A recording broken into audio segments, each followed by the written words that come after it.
Look, I know it's a crazy idea, but hear me out. What if Kel'el Ware decided to come back to Indiana?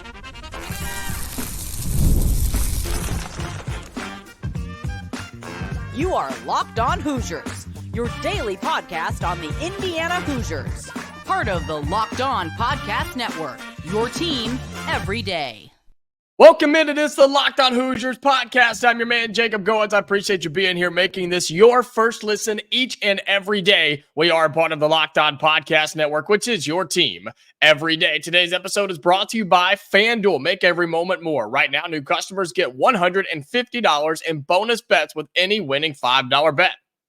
That's $150 with any winning $5 bet.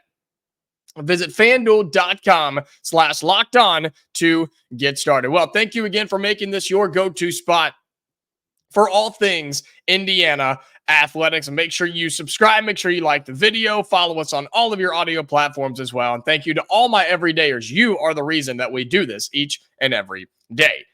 I know the idea is insane. And I know it's something that we really haven't talked a whole lot about because we haven't thought that it's possible. But we're going to play my favorite game, the what-if game.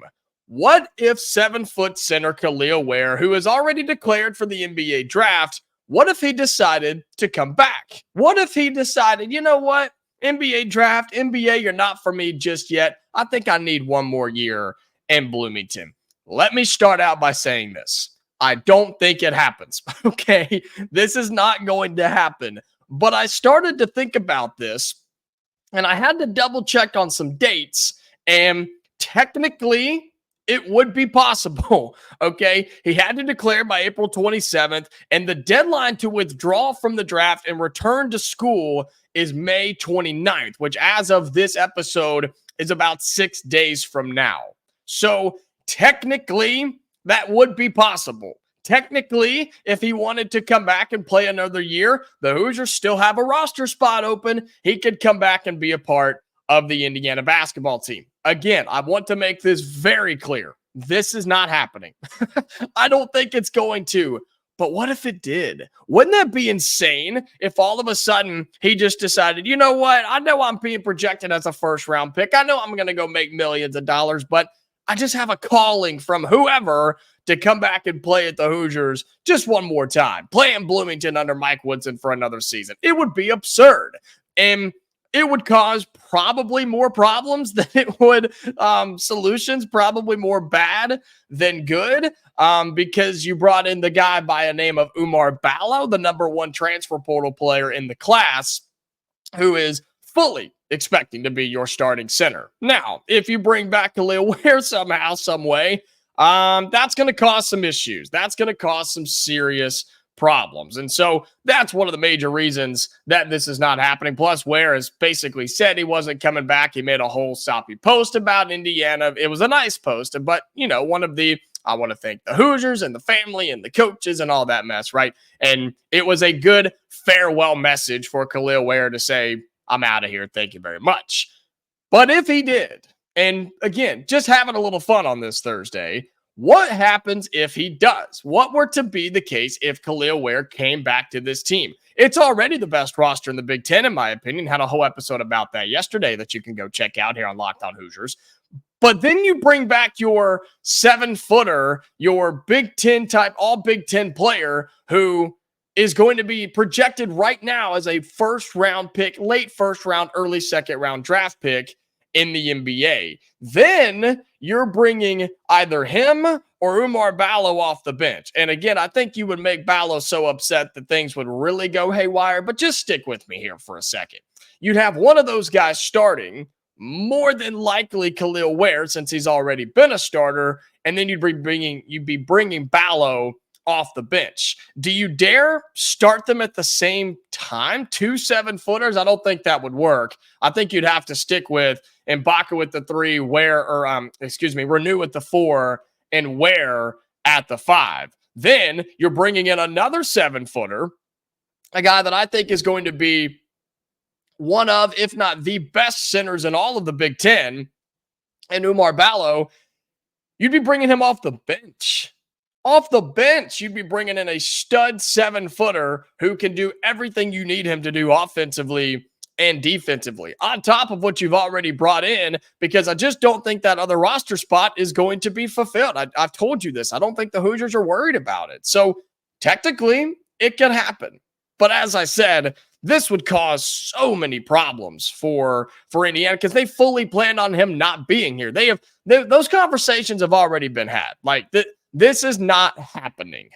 It's just fun to think about the possibility because I was looking at some things the other day and I was like, wait a minute, what are the official dates on this? Because I couldn't remember. And it is technically May 29th for not just him, but for anybody that's in the draft that has declared for it. You had to declare by April 27th, but you can still back out and come back by May 29th for those underclassmen, as long as, of course, you have that eligibility remaining. And man, you look at what he was able to do this season as Indiana's go-to big man. I mean, he was just so good for us. He was our go-to player this year, as he was averaging 16 points, 10 rebounds, 2 blocks, and 1.5 assists per game in his sophomore campaign. He was Big Ten all-defensive team and was second team all-Big Ten. I mean, the guy was literally averaging a double-double. And so you then have to ask yourself the question, okay, if for whatever crazy reason he did come back for another year, and this is even before Oumar Ballo decided to come here, right before Ware declared for the draft, you can kind of flash back and say, okay, he had a decision to make, did Kel'el Ware. Should I come back or should I go to the draft? You have to ask yourself the question, is he going to get any better in college? And would he have raised his stock any more than what it is right now? Late first round, early second round. I mean, maybe, but the only thing I think he was going to get better at was just continuing to shoot threes and show the NBA that he's got that ability. He's got the range, because that's what the league demands now from its centers, is to be able to step out and knock them down. But you also take a huge risk of being injured or taking a step back in your game and the NBA kind of shying away from you and you dropping like a rock in those projected drafts. And once you start doing that, man, the money goes down by the millions. And then your chances of making it big are continuing to go down as well. I think it was the right decision for Kel'el Ware to go. And I think it's the right decision for him to stay, because some team is going to give him a chance, beef him up a little bit, allow him to shoot, continue to let him shoot, work on him shooting the basketball. He has proven he's got all the things inside the lane, offensively and defensively. He can rebound, clean up the glass. He's a presence on defense inside the paint. He's 7 foot tall. People just get scared that he's standing there. And he's got the finesse with the ball in his hands. If he can start shooting it even better than he did here in Bloomington, he's going to be fine. Kel'el Ware's not coming back. He ain't coming back. But it's fun to think about it. And it's fun to talk about what if he did. I still think it would cause so many problems, and there would be just some crazy things happening. I don't even know if Mike Woodson and the Hoosiers would accept him. They'd be like, look, brother, we appreciate you, but we've already kind of moved on here. Those conversations happened a long time ago. Kel'el Ware will more than likely be in the NBA draft and will be drafted, I think, in the first round. Again, I think somebody takes that chance on him and allows him to be a part of their roster. I hope they do, and I'm excited to see what happens with Kel'el Ware in the NBA, not back here in Bloomington. Well, coming up here on Locked On Hoosiers, we've talked a couple of times about how the Hoosiers are a consensus top 25 team in all preseason rankings, but the media really taking notice right now, and across numerous different sites and numerous different rankings, people are noticing what is happening with this Indiana team and what has already happened via the transfer portal. We'll talk about that and what people are saying right now about this Indiana team coming up next on Locked On Hoosiers. Today's episode of Locked On Hoosiers is brought to you by Yahoo Finance. Wouldn't it be great if you could see all of your investment and retirement accounts in one place? With Yahoo Finance, you can consolidate your views from multiple accounts into one hub and access the expert analysis you need to tend your entire portfolio with confidence. Let's get straight to the point. You want to grow your portfolio to deal with the rising cost of inflation, which is out of this world right now, to pay off your debt or your mortgage, pretty much anything standing in the way of you and financial freedom, right? Well, with Yahoo Finance, you can get access to news, data, and tools that you need in order to help reach that financial freedom. I've used Yahoo Finance on the news side of things, which I think is a underrated part of Yahoo Finance, to just get some information and honestly just read some articles and learn a lot more about what's going on in the world in terms of financial freedoms and financial things that I need to know as a young adult, getting started in my young life out of college just a couple of years. And man, there have been some really helpful pieces of information, some data, some statistics that I have used in my personal life from Yahoo Finance. For more than 25 years, Yahoo Finance has been the brand behind every great investor. With a community of over 90 million users each month, their real strength is helping you on your way to financial success. For comprehensive financial news and analysis, visit the brand behind every great investor, yahoofinance.com. The #1 financial destination, yahoofinance.com. That's yahoofinance.com. Welcome back into Locked On Hoosiers. Appreciate you being here, making this your first listen each and every day. Shout out to all my everydayers. You, again, you're the reason that we are here and killing it and crushing it over at Locked On Hoosiers. If you're on YouTube, be sure you like the video. Go out, subscribe to the channel. It takes one tap of your thumb. You become a member. You become a true fan of the show, and you'll never miss a new episode of Locked On Hoosiers. So thank you very much for that. If you're on audio, you know the drill. Follow us, turn on notifications so you never miss an episode of audio versions of Locked On Hoosiers as well. Well, the Indiana Hoosiers and Mike Woodson going into next season for 2024 and 2025 are a top 25 team. There is no doubting that. The roster itself is top 25. It's time to learn about what the team is going to be over time. And we've had those discussions, right, about how this team has to mold and they've got to gel, and that's what non-conference play and a great tournament like the Battle for Atlantis is going to be for this squad. But media is taking notice, and everybody understands and have started to turn their heads and look and say, wait a minute, what's going on over there in Bloomington? That team couldn't even scrape 500 this year and missed the NCAA tournament as one of the most historic and prestigious college basketball programs in the country. We just kind of wrote them off, but they've made a little noise. They've started to do a little something, and people are taking notice. You start looking around at different rankings and different projections, if you will, for college basketball. ESPN has Indiana as number 16 overall, the second team in the Big Ten. Quote, the winners of the first wave of the portal season, and really the winners of the entire portal season. The quote goes on from Jeff Borzello saying the Hoosiers landed Arizona transfer Oumar Ballo, the top-ranked player in the portal, along with Miles Rice and Cannon Carlisle. Their three starters also returned, Malik, Mackenzie, and Trey Galloway. They added Luke Goody to address their shooting woes, although another perimeter sniper with size could help. So ESPN's got us at number 16 overall, the second team in the Big Ten. Most of them have us behind UCLA, just to keep that in mind.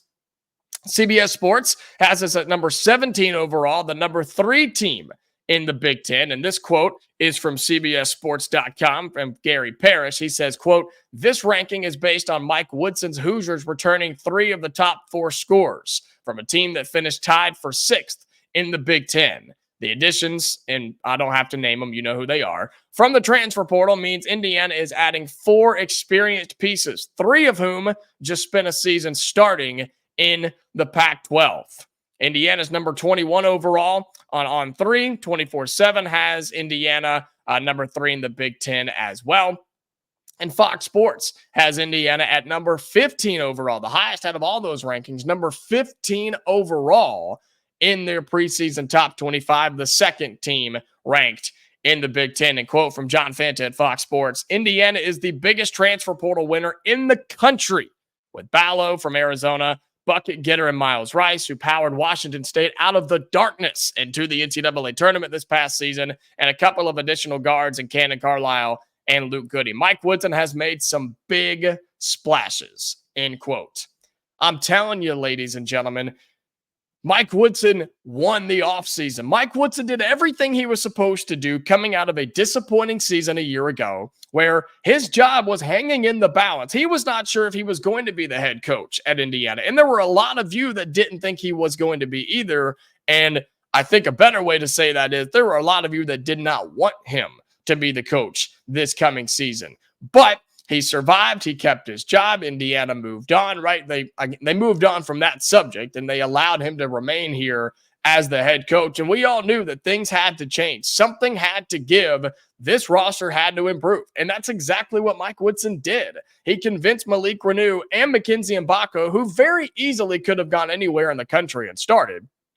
He convinced them to come back. And then he put all sorts of talent around him. 2 great guards, Luke Goody, who is going to be kind of a combo type of player, and a starting center in Oumar Ballo, because you did, in fact, lose Kel'el Ware to the NBA. And now I think you have the most competitive roster in the Big Ten, and everybody notices. People understand. Now, that's a good and bad thing. Good thing is people know not to mess with Indiana now, and that they're going to be a good team, and the Hoosiers may very well be back this season. Bad part is, I don't think we're going to sneak up on anybody, and Indiana never does, because when that logo and that brand and these colors roll in somewhere, everybody takes notice, and the place will always sell out when Indiana shows up, because that's just what we do. That's how we roll here in Bloomington. And again, I don't think Indiana's ever snuck up on somebody because of what we are as a brand, but people are going to give us everything they have this season. The Hoosiers, when we go on the road, we're going to get their best shot. And when we get those sneaky teams out of the Big 18 that come in here and play here in Assembly Hall in Bloomington, you're going to get everything they have. Even if they're good or not, doesn't matter. You're going to get at everything. And now the expectations from right now towards the end of May all the way to the start of the season, right, October, November, and then all the way through the season and into March, the expectations will just continue to grow. They're always going to grow. And with the roster and the talent and everything that's happened here, the expectations should grow. And that's what I've been telling you is, as an Indiana fan, you should demand a good season. I'm not saying a national championship, but you should demand a good season with good results and improvement this year, because a couple of these guys are not going to be here next year. Oumar Ballo is a 1-year rental. Trey Galloway's gone after this year. There's a good chance that if they play well, Mackenzie Mgbako and Malik Reneau will move on to the next level. You have to take that into consideration and understand that this year needs to go well. The media is already noticing it. They're already giving us our flowers, but we got to go earn it. And I think we will. I'm excited for the schedule to come out to see what that truly looks like, to have a better idea of what our potential could be. And man, I'm ready to hit the floor. I'm ready for summer workouts to begin, some news and information to come out about that. And then overall, let's get on the floor and let's play. Basketball season's right around the corner, folks. It's only a few months away. What do we have? June, July, August, September, October. So we're less than 5 months now from basketball season really being here and ultimately getting out there and playing. The media notices. You notice it. I notice it. It's time for Indiana basketball to do something and have a good season this year, which I've told you, I think they do. Coming up in our final segment on Locked On Hoosiers, we'll flip over to football, where head coach Curt Cignetti had a very interesting quote about the NIL situation at Indiana in a good way. We'll talk about that in our final segment coming up on Locked On Hoosiers. Today's episode of Locked On Hoosiers is brought to you by FanDuel. It's winner-take-all time in the NBA and NHL as the playoffs roll on. Conference finals are underway. How about the Indiana Pacers in the Eastern Conference Finals? Don't get me started on how they did in Game 1. They blew it. Let's just be real. But if you had that on FanDuel, maybe you chose Boston to win that game. Maybe you took Boston at the beginning as a heavy favorite, or if you live bet them when it was like plus 800 or something like that, congratulations. FanDuel is giving you a shot to bring home a big win of your own. Right now, new customers get $150 in bonus bets with any winning $5 bet. That's $150 to bet on spreads, money lines, player props, and more. And if you're watching this on the day that it comes out on the Thursday, on Thursday of May 23rd, Game 2 of the Eastern Conference Finals between the Boston Celtics and the Indiana Pacers, the odds as of right now tonight, the odds are Boston -9, Okay, on the spread, minus 400 on the money line. That puts your Indiana Pacers +9 in the points, plus 315 on the money line. Heavy underdogs on the road for game 2 in Boston. The total as of right now is 225. So if any of those sound good to you, go to FanDuel.com/lockedon and make every playoff shot count. FanDuel, America's #1 sportsbook. Final segment here on Locked On Hoosiers. Appreciate you being here. Again, making this your first listen each and every day. Shout out to my everydayers. Okay, you guys are the best. Curt Cignetti, head football coach for Indiana, had a really interesting quote on a show earlier this week about the NIL situation for football. It's no secret that NIL for football was a disaster before he got here. It was borderline non-existent and one of the worst in the Big Ten. But all of a sudden, all it took was to get out a coach that people were just not for anymore, and you bring in somebody new, you bring in a winner, you bring in some new energy, some new life, you kind of breathe that into the program, and all of a sudden, the vibes have changed. The buzz around campus, the buzz around the team, the buzz around the fan base for people like you has really started to grow. And you know how I know that is what Curt Cignetti has a quote about, how NIL is, quote, much more than I was promised. That's a great sign. Here's what he said.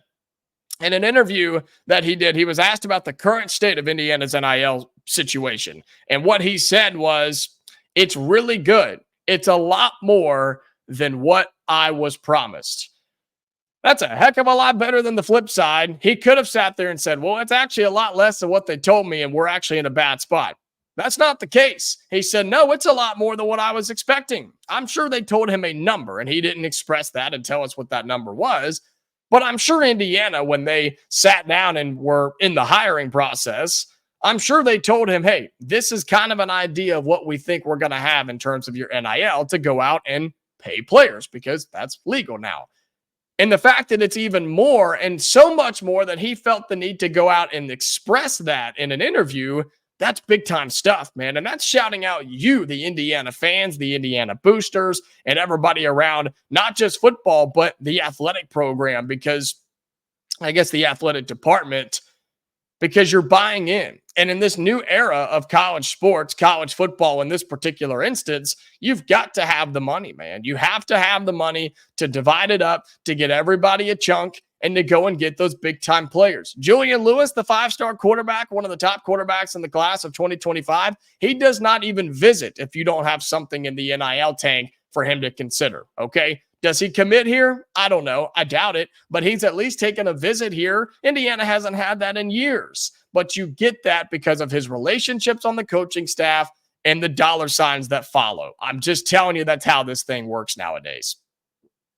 And so for Indiana to be in, I don't know if it's a good spot, but sounds like Curt Cignetti is pleased with where it is in comparison to what he was told it was going to be. That's a good sign. That means things are moving in the right direction. And if Curt Cignetti's got some financial freedom in terms of NIL money and has some spending money, right? It's like going to the mall and your dad giving you a $50 bill. Like, you've got a little flexibility. You've got a chance to get some really nice things when you walk out the door. That's what the Hoosiers have to do here. And that's what's going to give Curt Cignetti some help and advantage and go and get these big-time players, because Indiana has to reload. They've got to catch up. We're so behind in terms of roster and talent compared to all the other schools in the Big Ten, which 4 more have just been added. 4 schools that have much better rosters and situations football-wise than we do. We have to catch up to them and try to make up that ground.